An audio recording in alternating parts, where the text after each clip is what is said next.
एक राजा ने अपने सैनिकों को सड़क के बीच में एक बड़ी चट्टान रखने के लिए कहा। चट्टान को बीच सड़क में रखवाकर राजा ने अपने सैनिकों से छुपकर उस चट्टान पर नजर रखने के लिए कहा कि देखना उस चट्टान को रास्ते से कौन हटाता है। लोग उस जगह पे आते रहे, जाते रहे, लेकिन किसी ने भी उस चट्टान को रास्ते से हटाने की कोशिश नहीं की। उस चट्टान के पास से लोगों के गुजरने वालों में राजा के कुछ करीबी लोग और शहर के व्यापारी भी शामिल, और उनमें से कुछ लोग तो राजा को ही कोसने लगते हैं कि क्या राजा इस चट्टान को भी रास्ते से नहीं हटवा सकता। लेकिन किसी ने भी उस चट्टान को रास्ते से हटाने का प्रयास नहीं। एक दिन एक किसान अपनी सब्जियों के साथ उधर से गुजर रहा। उसने चट्टान को रास्ते में पड़े देखा और सोचा कि सबको इस चट्टान की वजह से कितनी तकलीफ हो रही है।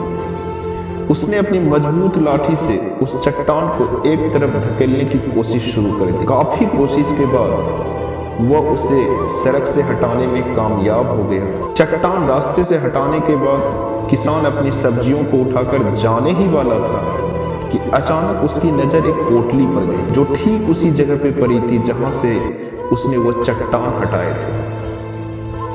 उसने उस पोटली को खोलकर देखा तो उसमें सोने के कई सिक्के, और उन सिक्कों के साथ राजा का एक संदेश भी था जिसमें लिखा था कि ये सोने के सिक्के उनके लिए हैं जो इस चट्टान को रास्ते से हटाए। दोस्तों, बिल्कुल ठीक इसी तरह हम सब के लाइफ में भी कई परेशानियां आती हैं। कुछ लोग उन परेशानियों से बचकर निकल जाते हैं और कुछ रास्ता बदल देते हैं, और चंद लोग ठान लेते हैं उन परेशानियों का हल निकाल लेने की, और ऐसे ही लोग मुश्किलों में संभावनाएं और संभावनाओं में छिपे अवसरों को खोज लेते हैं। मजबूत इरादे और नेक दिल के साथ किए गए कोशिशों के परिणाम हमेशा ही अच्छे आते हैं।